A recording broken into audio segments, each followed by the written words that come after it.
Hello everyone, उत्थान academy में आप सभी का स्वागत है। तो जो हमारी एमपी की सीरीज चल रही थी उसमें हमने मध्य प्रदेश का भौगोलिक विभाजन कंप्लीट कर लिया था, है ना।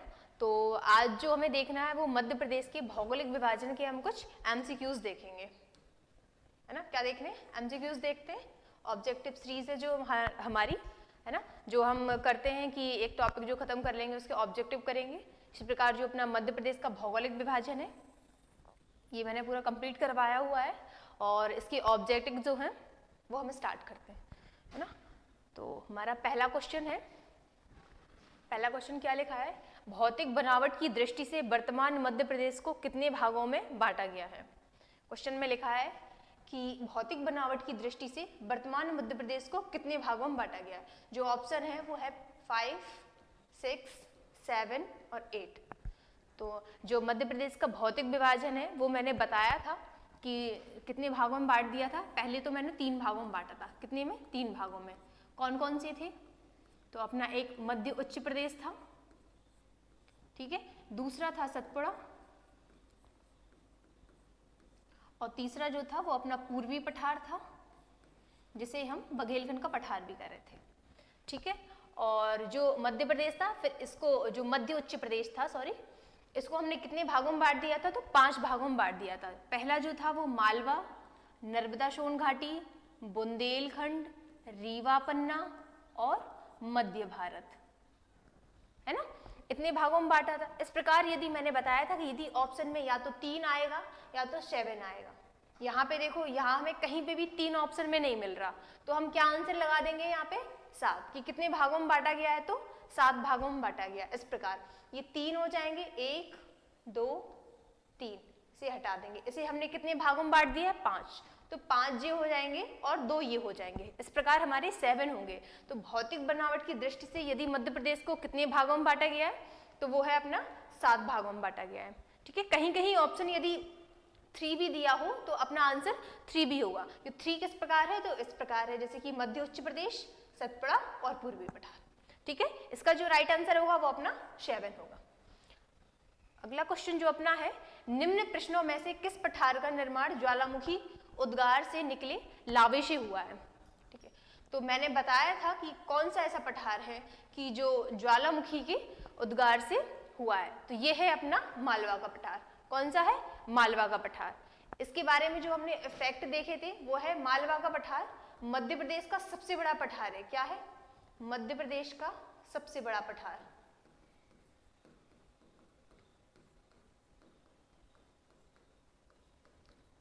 सबसे बड़ा पठार है। साथ ही यदि मैं इसके परसेंटेज की बात करूं तो परसेंट कितना है? 28% है, ठीक है। और इसका निर्माण जो हुआ है वो कैसे हुआ है? ज्वालामुखी उद्गार से हुआ है। यदि मैं बात कर दूं बुंदेलखंड के पठार की, इसका निर्माण कैसे हुआ था? तो बुंदेलखंड के पठार का मैंने निर्माण बताया था। कैसे हुआ था? ग्रेनाइट एवं नीस की चट्टानों से हुआ है ना। कैसे हुआ है बुंदेलखंड के पठार का निर्माण? तो ग्रेनाइट एवं नीस की चट्टानों से। बात करूं यदि रीवा पन्ना के पठार की, तो यहाँ पे कौन सी चट्टानें पाई जाती हैं? तो विंध्य क्रम की। कौन सी? विंध्य क्रम की। और जो अपना बघेलखंड का पठार है इसका जो निर्माण हुआ है वो कैसे हुआ है? तो यहाँ पे गोंडवाना लैंड की कुछ चट्टानें हैं, है ना, जिससे हमारा कोयला निर्माण होता है। तो इसका जो निर्माण हुआ है वो गोंडवाना क्रम की चट्टानों से हुआ है, ठीक है। इसका जो आंसर है अपना कि ज्वालामुखी उद्गार से किस पठार का निर्माण हुआ है? तो अपना है मालवा का पठार, ठीक है। अगला क्वेश्चन है, किस जिले में सतपुड़ा पर्वत श्रृंखला नहीं है? क्या पूछा गया है कि किस जिले में जो सतपुड़ा पर्वत श्रृंखला है किस जिले में उसका विस्तार नहीं है? तो हमने सतपुड़ा पर्वत श्रृंखला देखी थी कि मध्य प्रदेश के दक्षिण वाले भाग में थी। कहाँ पे? दक्षिण वाले भाग में। यदि मैं इस प्रकार एमपी का यदि मैप बना दूं कुछ ऐसे, तो हमने सतपुड़ा श्रेणी कहाँ पे देखी थी? ये देखी थी सतपुड़ा, है ना। इससे आपको कुछ तो आइडिया लग जाएगा कि कौन से जिले आएंगे और कौन से नहीं आएंगे। अब हम देखते हैं ऑप्शन। पहला ऑप्शन दिया है हमारा, क्या दिया है? खंडवा। खंडवा की लोकेशन हमने कहाँ देखी थी? तो ये है अपना खंडवा, ठीक है। दूसरी क्या देखिए, बिलासपुर। बिलासपुर ये कहाँ है, ये अपना छत्तीसगढ़ में पड़ता है, तो कुछ यहाँ पड़ जाएगा बिलासपुर। फिर दिया है छिंदवाड़ा, तो यहाँ होगा अपना छिंदवाड़ा। और ऑप्शन में क्या दिया, बैतूल, तो ये है अपना बैतूल। इसमें आंसर क्या पूछा है कि इनमें से कौन सा नहीं है, तो बिल्कुल ही क्लियरली दिख रहा है कि जो बिलासपुर है वो छत्तीसगढ़ में पड़ता है, जो कि अपने सतपुड़ा पर्वत श्रृंखला के अंतर्गत नहीं आता। तो इसका जो आंसर है वो अपना क्या हो जाएगा, बिलासपुर हो जाएगा। जो है खंडवा और छिंदवाड़ा और बैतूल, ये तीनों ही सतपुड़ा पर्वत श्रृंखला के अंतर्गत आते हैं। यदि बात कर दूं सतपुड़ा पर्वत श्रृंखला की, तो इसको हमने कितने 3 भागों में बांटा हुआ था। जो पश्चिम वाला क्षेत्र था वो राजपीपला था, मिडिल का सतपुड़ा था, और पूर्वी जो क्षेत्र था वो अपनी मैकाल श्रेणी थी। ठीक है, जब मैंने सतपुड़ा का क्षेत्र पढ़ाया तो उसे काफी विस्तृत चर्चाएं की थी उसमें, सतपुड़ा वाले रीजन में। तो इसके साथ ही अपना अगला क्वेश्चन है, सिगार चोटी, जाना पाव तथा धजारी है, ये हजारी नहीं है, धा लिखा हुआ है ना। धजारी चोटी किस पठार में स्थित है। ठीक है, तो कौन कौन से ऑप्शन दिए, रीवा पन्ना का पठार, बुंदेलखंड का पठार, सतपुड़ा का पठार और मालवा का पठार। इसका जो राइट आंसर हो जाएगा क्या हो जाएगा, मालवा का पठार। जो अपनी सिगार चोटी, जानापाव चोटी और धजारी चोटियां हैं, ये कहाँ पाई जाती हैं, तो मालवा के पठार में पाई जाती हैं। ठीक है, बात कर दूं यदि बुंदेलखंड के पठार की, तो यहाँ कौन सी चोटी पाई जाती है, तो यहाँ अपनी सिद्ध बाबा है। कौन सी, सिद्ध बाबा चोटी है। सतपुड़ा के पठार की बात करूं तो हमने लास्ट क्वेश्चन में ही पढ़ा हुआ है कि सतपुड़ा की श्रेणी है, मैकाल श्रेणी है। यहाँ पे एक सबसे ऊंची चोटी पाई जाती है, महादेव पर्वत में स्थित है जो, वो कौन सी है, धूपगढ़।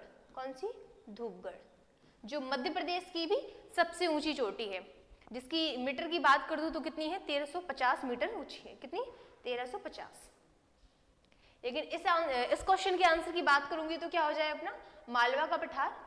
जो सिगार चोटी है, जाना पाव है और धजारी चोटी है, ये कहाँ पे है अपने, तो मालवा के पठार में। यदि नेक्स्ट क्वेश्चन की बात करूं तो क्या लिखा है, भू संरचना की दृष्टि से चंबल सोन अक्ष के उत्तर का भाग क्या कहलाता है।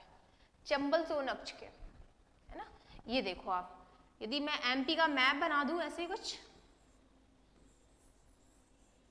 ये तो चंबल नदी देखेंगे तो कहाँ से उद्गमित होती है, तो ये इंदौर के महू से होती है ना, इंदौर के महू से होती है। और ये होते हुए ये ऐसे कुछ मुरैना वगैरह होती है, चंबल अम्बल होती हुए कहाँ चली जाती है, ये यमुना में मिल जाती है जाके।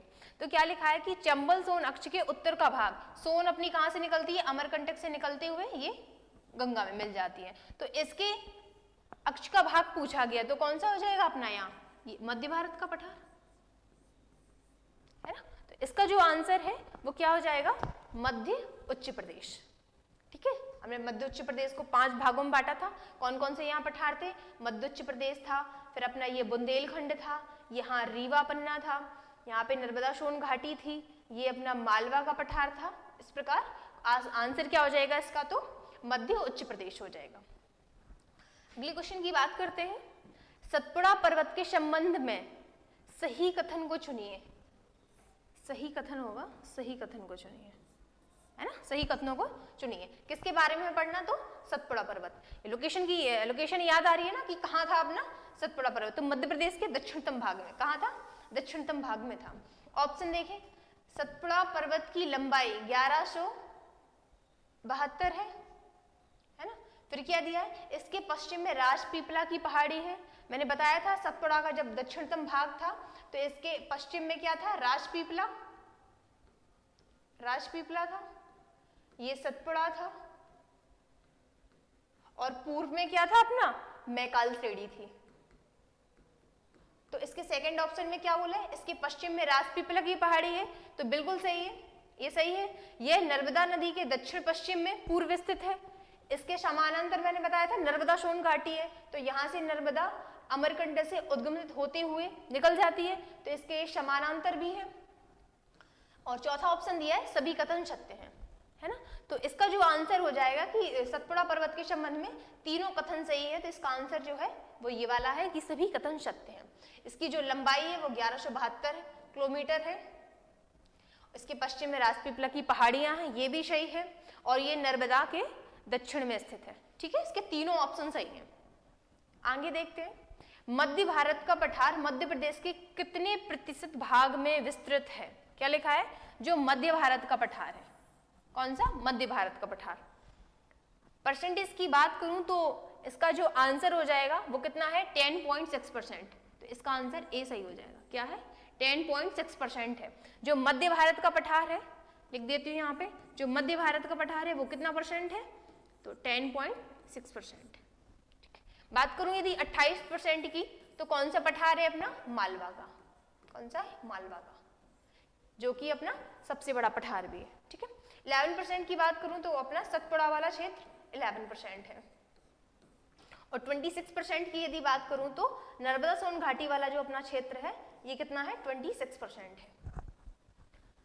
ठीक है, तो इसका जो आंसर है वो हो जाएगा अपना 10.6। मध्य भारत का पठार कितना परसेंट है? तो 10.6% है। ठीक है, अगला क्वेश्चन देखते हैं, मध्य भारत के पठार के अंतर्गत निम्न में से कौन सा जिला शामिल नहीं है? मैंने बोला था जब मैं एक एक क्षेत्र पढ़ा रही थी कि जिलों पे खास तौर से याद रखना, क्वेश्चन ऐसे बनते हैं कि मध्य भारत के पठार के अंतर्गत निम्न में से कौन सा जिला शामिल नहीं है। यदि हम मध्य भारत के लोकेशन की बात करें तो ये वाला जो रीजन था वो क्या था अपना? मध्य भारत का पठार।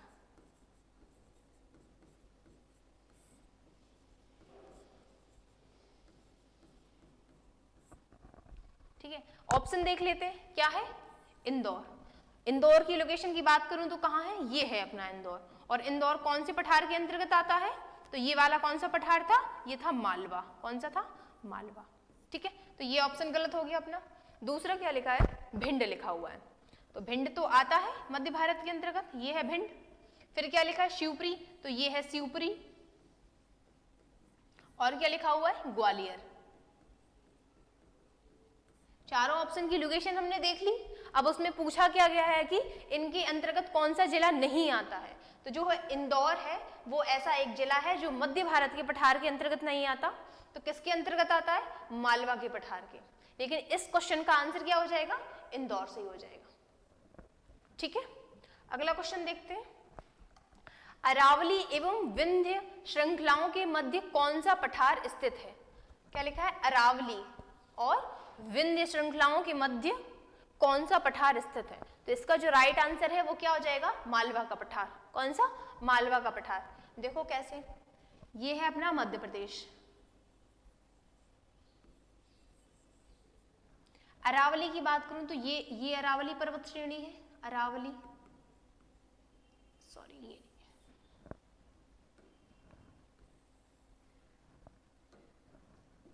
ये जो है अपनी विंध्य है। कौन सी? विंध्य।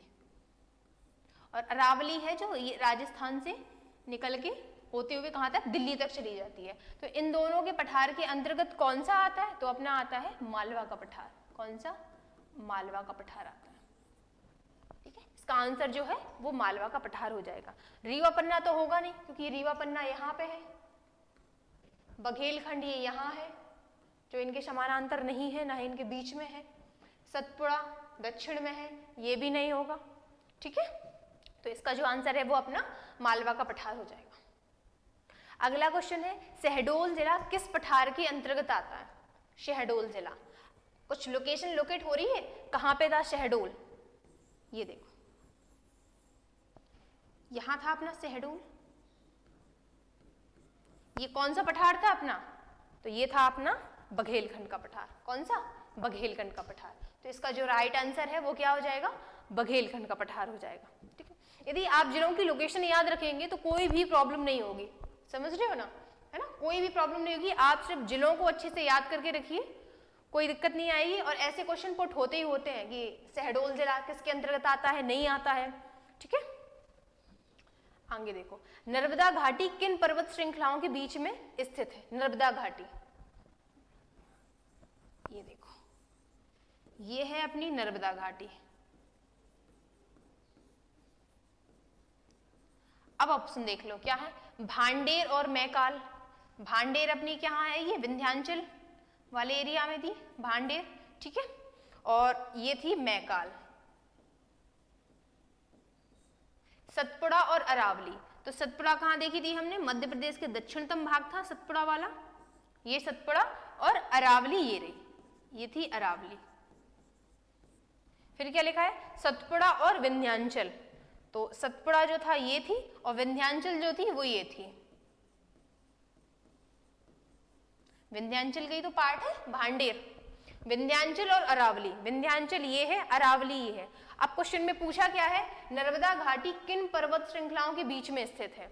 तो देखो विंध्याचल और सतपुड़ा, इसके बीच में क्या स्थित है? अपनी नर्मदा घाटी। हुआ ना क्लियर? तो इसका जो आंसर है वो क्या हो जाएगा? सतपुड़ा और विंध्याचल के बीच में स्थित है। अगला क्वेश्चन है, मध्य प्रदेश का सबसे बड़ा पठार कौन सा है? आगे भी मैं बता चुकी हूं कि मध्य प्रदेश का सबसे बड़ा पठार कौन सा है? कौन सा है? तो वो है मालवा पठार। अब सोच रहे होंगे यदि सबसे बड़ा मालवा का पठार है तो सबसे छोटा कौन सा होगा? तो जो है सबसे छोटा है वो है अपना बघेलखंड का, ये सबसे छोटा है। इसका परसेंटेज कितना है? तो 7% है। ठीक है, सबसे बड़ा है जो है वो मालवा का पठार है और जो सबसे छोटा है वो बघेलखंड का पठार है। परसेंटेज में वो 7% है और जो मालवा है वो 28% है। ओके, आगे देखते हैं। कर्क रेखा मध्य प्रदेश के किस पठार को 2 भागों में विभाजित करती है? ठीक है, अब मैंने बताया था जो कर्क रेखा है वो मध्य प्रदेश के 14 जिलों से होकर जाती है ना। और यदि भारत में देखें तो कर्क रेखा कितने से निकलती है? तो 8 राज्यों से निकलती थी। कितने से? 8 राज्यों से। लेकिन जो है मध्य प्रदेश में है वो 14 जिलों से होकर जाती है। कितने? 14 जिलों से होकर। देख लेते हैं कि किस पठार को। तो मैंने ये जब पढ़ा रही थी पठारों को तो स्टैटिक फैक्ट भी एक बताया था कि इंपॉर्टेंट है, ये कर लेना। तो इसका जो आंसर है वो क्या है? मालवा का पठार। ये किसको 2 भागों में बांटती है? तो मालवा के पठार के। लोकेशन आप लोगों को याद होगी, मैं एक बार क्विक करवा देती हूँ कि कर्क रेखा जो है वो मध्य प्रदेश के कौन कौन से जिलों से होकर गुजरती है। तो देखो रतलाम, आगरमालवा, राजगढ़, भोपाल, विदिशा, रायसेन, सागर, दमोह, जबलपुर, कटनी, उमरिया, शहडोल और अनूपपुर। कुल मिला के कितने हो जाते हैं? 14 जिले जो कर्क रेखा निकलती है इन 14 जिलों से। ठीक है, इसका जो आंसर है वो हो जाएगा अपना मालवा का पठार। ओके, आगे देखते हैं। इनमें से कौन सा मालवा क्षेत्र में सबसे महत्वपूर्ण शहर है? सबसे महत्वपूर्ण शहर पूछ रहे हैं, है ना।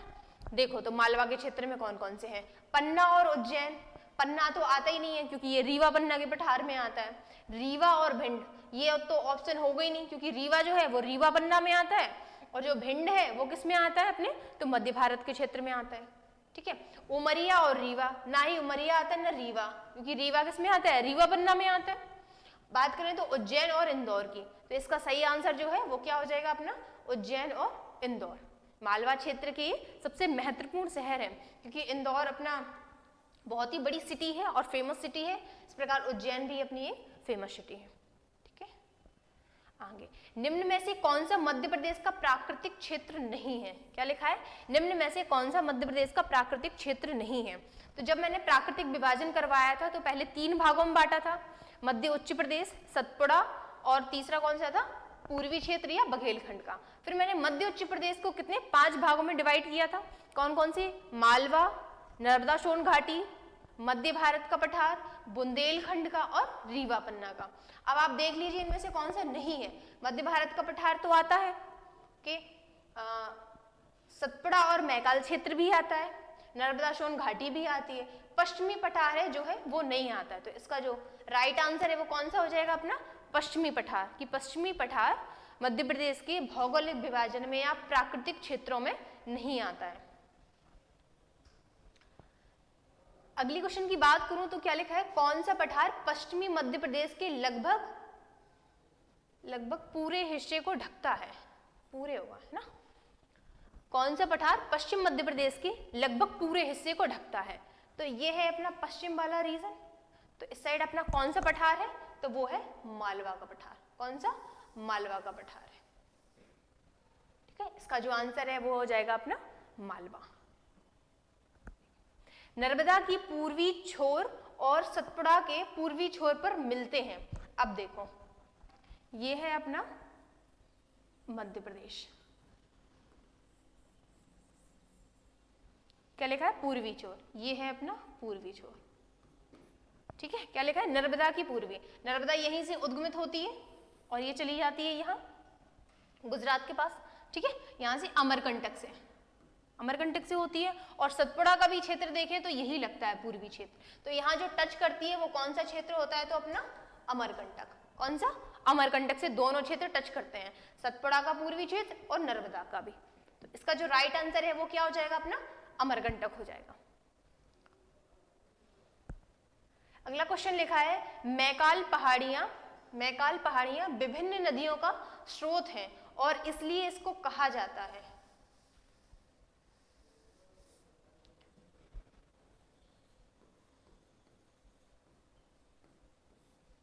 मैकाल पहाड़ियां विभिन्न नदियों का स्रोत है और इसलिए इसको कहा जाता है, क्या कहते हैं? वाटरशेड। क्या कहते हैं? वाटरशेड। इसका जो राइट आंसर है वो हो जाएगा अपना थर्ड वाला, वाटरशेड। ओके, अगला क्वेश्चन है निम्न में से कौन सा मालवा के पठार के ऐतिहासिक स्थान का नाम है? इंदौर का खजराना मंदिर, उज्जैन का महाकाल मंदिर, धार का मांडू शहर या सभी? तो इसका जो राइट आंसर है वो हो जाएगा फोर्थ वाला, सभी। इंदौर का खजराना मंदिर गणेश जी के लिए फेमस है, धार में बहुत सारे महल हैं, है ना, और मांडू को हम ज्वेष्टी भी बोलते हैं, और उज्जैन का महाकाल मंदिर फेमस है। तो जो मालवा के पठार के ऐतिहासिक प्लेसेस हैं। ओके, निम्न में से कौन से जिले मालवा के पठार में नहीं है? मालवा के पठार के अंतर्गत कौन से जिले नहीं आते हैं? देखो, नीमच और सीहोर, उज्जैन और रतलाम, देवास और विदिशा, बैतूल और नरसिंहपुर मालवा के पठार के अंतर्गत कौन से नहीं आते हैं? तो यदि मैं लोकेशन की बात कर दूं, ये देखो, ये वाला जो रीजन है ये क्या है? अपना मालवा।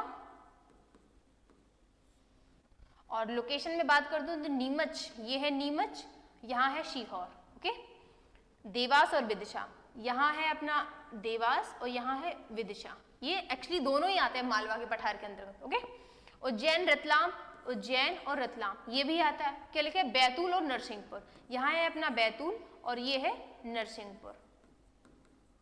ये दोनों ही मालवा के पठार के अंतर्गत नहीं आते। इनका जो राइट आंसर है वो जाएगा बैतूल और नरसिंहपुर। अगले क्वेश्चन की बात करूं तो नर्मदा सोन घाटी कहाँ स्थित है? ऑप्शन देख लेते हैं। मध्य भारत और मालवा के मध्य में, रीवा पन्ना और बुंदेलखंड के मध्य में, मालवा और बुंदेलखंड के मध्य में, या मालवा और सतपुड़ा के मध्य में? तो देखो, मैं सारे पठार बना देती हूँ, ऐसे आप खुद देख पाएंगे किसके अंतर्गत है और किसके नहीं है। मध्य भारत, तो ये है अपना मध्य भारत। ठीक है, कितना परसेंट है ये? 10.6। मालवा, ये है अपना मालवा। फिर क्या है? मालवा हो गया। बुंदेलखंड, तो यहां लिख दिया अपना ये बुंदेलखंड, बुंदेलखंड। इसके बाद क्या है? रीवा पन्ना, तो ये है अपना रीवा पन्ना। मालवा और सतपुड़ा के मध्य में, तो ये है मालवा और ये है सतपुड़ा। ये है मालवा वाला क्वेश्चन। तो क्वेश्चन क्या पूछा है कि नर्मदा सोन घाटी कहाँ स्थित है? तो मालवा और सतपुड़ा के ये बीच में यहाँ है अपनी नर्मदा सोन घाटी। तो इसका जो है आंसर है वो क्या हो जाएगा? अपना मालवा और सतपुड़ा के मध्य में। ठीक है, आगे देखो, मध्य भारत के पठारों की नदियां आमतौर पर किस दिशा में बहती हैं? मध्य भारत के पठार की नदियां, ये है अपना मध्य भारत का पठार, और यहाँ पे जितनी भी नदियां हैं, इंदौर है, इंदौर से निकलती हुई अपनी नर्मदा है, क्षिप्रा है ना, नर्मदा क्या बोल रही हूँ, है ना, यहाँ पे इंदौर से अपने जो है निकलती है वो कौन सी? चंबल निकलती है, चंबल, क्षिप्रा, यहाँ से बेतवा। तो ये कहाँ को जाती है? ये उत्तर को, है ना। तो जो आंसर है वो हो जाएगा अपना उत्तर और उत्तर पश्चिम। ठीक है, अगला देखते हैं। मध्य प्रदेश की प्राकृतिक सीमा के संदर्भ में कौन सा युग्म सत्य है? देखो, चंबल उत्तरी सीमा बताया था मैंने, यहीं से ऊपर से निकलती है तो उत्तरी सीमा बनाती है, ये तो सही है।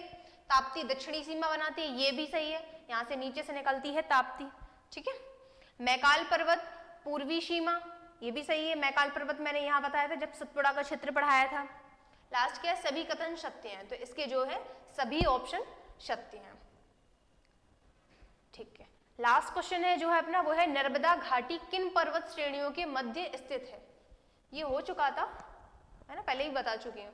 तो जो इसका आंसर है अपना वो क्या है, सतपुड़ा और विंध्याचल, है ना। तो नर्मदा जो घाटी है वो किस किस के मध्य है, तो विंध्याचल और सतपुड़ा के मध्य में। आई होप सो आप लोगों को मजा आया होगा, है ना। क्वेश्चन तो देखते रहिए, क्विक रिवीजन करिए। So thank you so much.